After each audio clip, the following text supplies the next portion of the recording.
Good morning guys, it's our first day in KL and today is the day.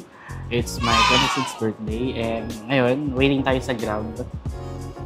Pumunta tayo sa may Harrison Boutique. Doon yung pick up point ng look tour natin papuntang Bato Caves and some city spots. So let's just wait. Nag-book na ako ng Grab. So 5 minutes pa. Ano lang siya, 13 RM. So, ewan ko magkano conversion. Hi guys, nandito tayo ngayon sa van na pang tour. And 9:45 yung waiting time nila. Dumating ako 9:52. So, sobrang nakakahiya. So, ang first stop natin is sa Bato Caves. So, dito na tayo sa Bato Caves. Ayan. So, meron lang tayong 1 hour para mag-picture, mag-stay. Ayan yung iba pa kasama. Hi! So, dito tayo sa Bato Caves. Ayan. So, ang daming tao. And may unggoy. So, careful lang kasi nangunguha sila ng mga pagkain. Sabi ng tour guide, huwag maglabas ng mga plastic kasi inaagaw nila. Then may mga doves din.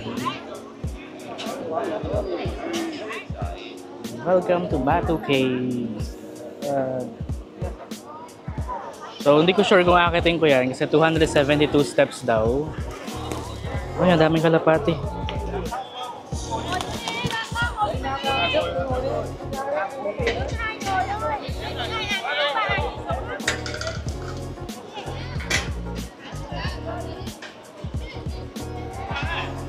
Bato Caves.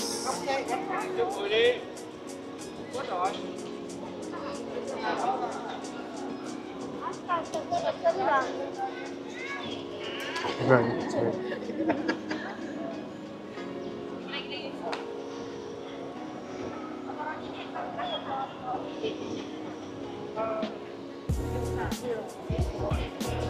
So since 1 hour pa naman and wala tayong gagawin ditong iba, akit na lang tayo.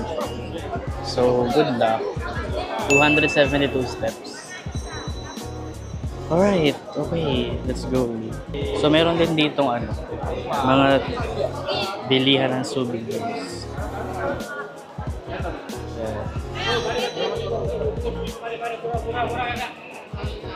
Kasi hindi tayo bibili dito, medyo mahal dito.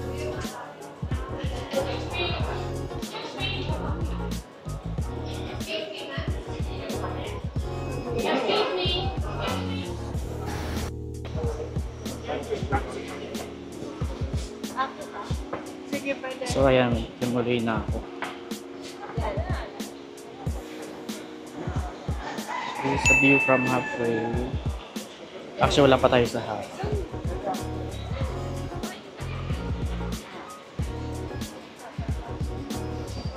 Kaya pa.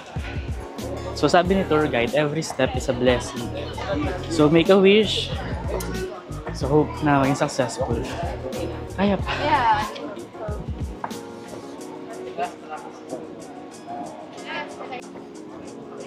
Ay, pagod. Konti na lang. So may temple sa taas.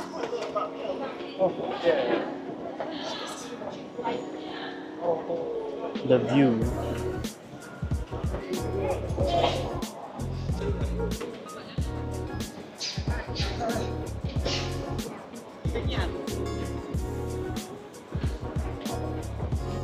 Ayun, konti na lang. Ayun na lang. So, yan, may caves.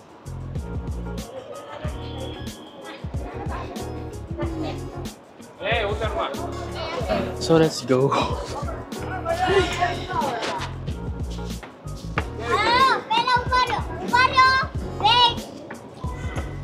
Kaya pa. So, we made it. Ito na tayo sa loob ng cave.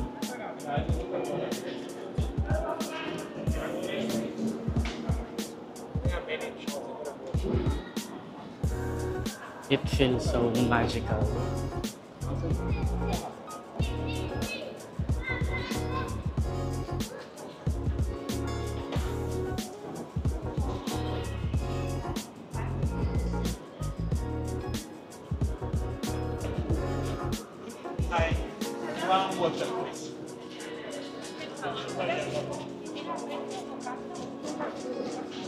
So, tara dun sa may temple sa baba. So, meron pa isang stairs dun. Ewan ko ano meron dun. Baka dun yung pinaka-main na temple.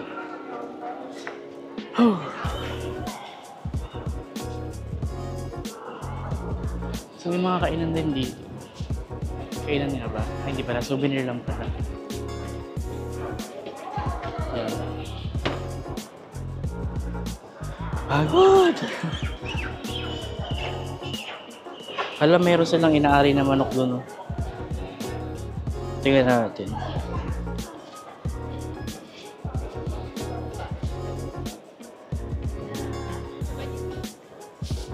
Oh, bawal pala magsapatos. Hindi na pala, hindi ko natitingnan. Pero man silang kinakatay na manok, inaari doon sa may ano.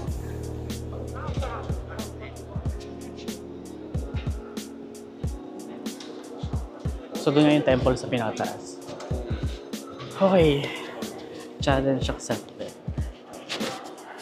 Tara na ulit sa taas. Play!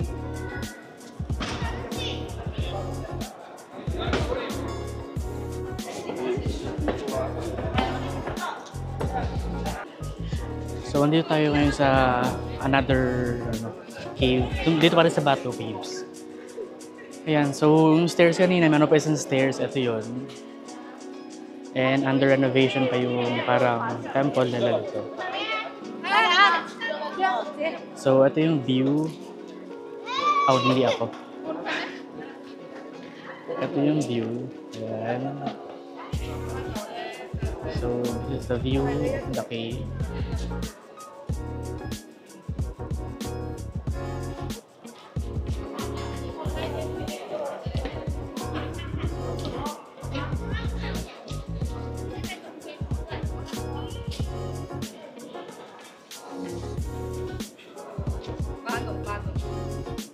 So may monkey.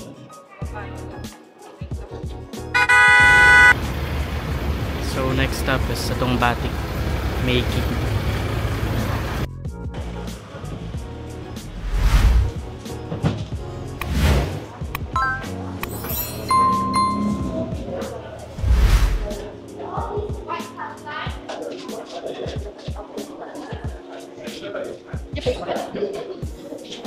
Different kind of batik making.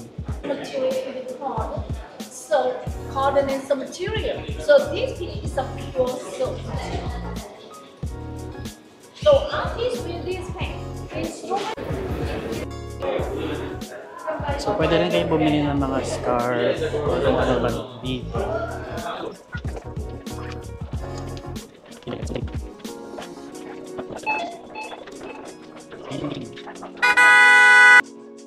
So dito tayo ngayon sa National Palace or yung King Palace. Ito siya. So from here kita niyo yung KL Tower and Merdeka 8118.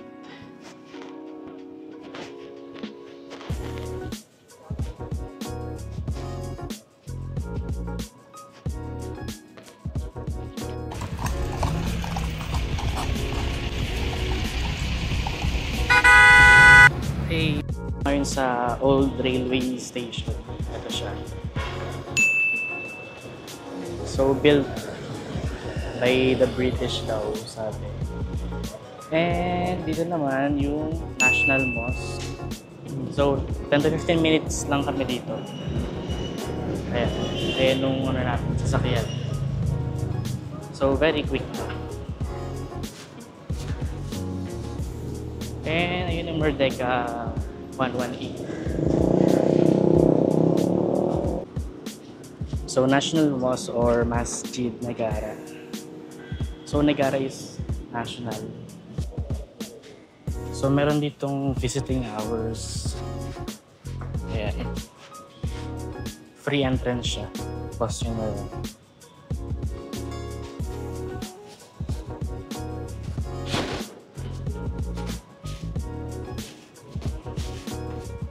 Hanap din tayo ng food kasi hindi pa ako kumakain.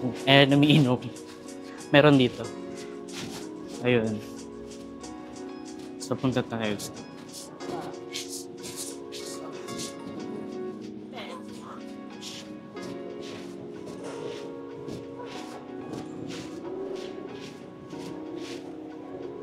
siya. Yung old railway station. And view ng Merdeka 118. Taas, no?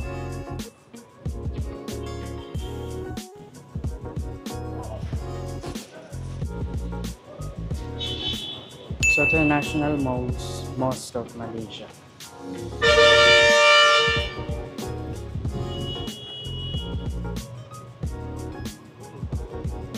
Bili lang tayo ng drinks mga yun.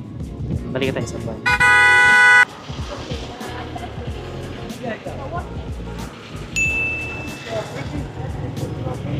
So, ito yung National Textile Museum. Ayan.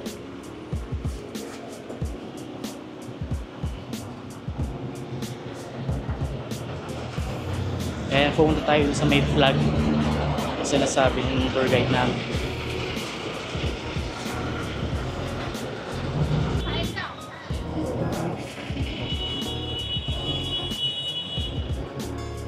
So, yan, puro flag nga ng Malaysia.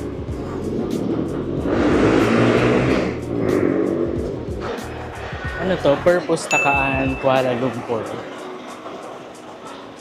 Hindi ko alam meaning yan, pero lagay ko na lang dito sa description. Wow, yun mga flag.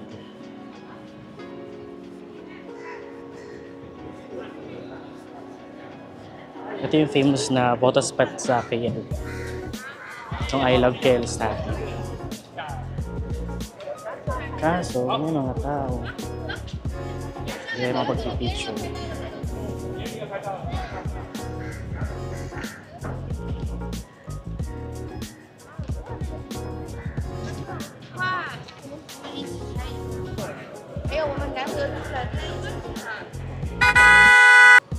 So, dito naman tayo ngayon sa River of Life. So, wala siyang ano ngayon, ilaw. Mas maganda daw siya pag gabi. So, babalik tayo ng gabi sa isang araw siguro.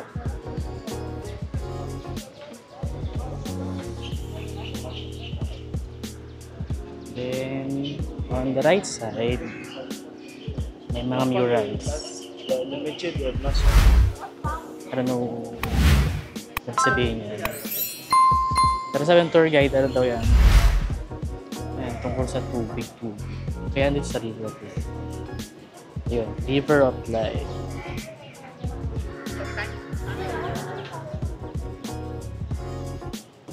Ayan, sa River of Life. So andito kami ngayon sa Belize Chocolate Kingdom.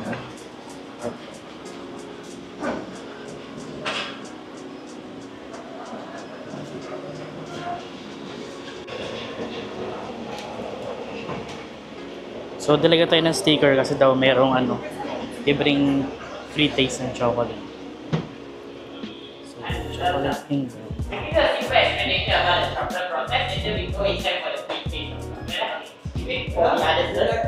we go out, okay? You can come closer behind you. And welcome. Okay. Okay. Good for healthy and good for blood circulation. Okay, in our shop, our most famous chocolate here is our tiramisu chocolate. Okay, tiramisu. So what is tiramisu? So, pati kayo bumili dito. Tiramisu white chocolate. Unlike the normal sugar. Okay, and the second one is tiramisu dark chocolate. Sorry, And some more later you can try our most famous. So, binawal tayo mag-video sa loob. Bawal pala mag-video talaga or mag-picture. And may 3 taste nga. Ang dami natin nakain chocolate. Siguro mga ano yun, mga 7 kinds of chocolates. May tiramisu, may durian, almond, hazelnut. Sa marami pa.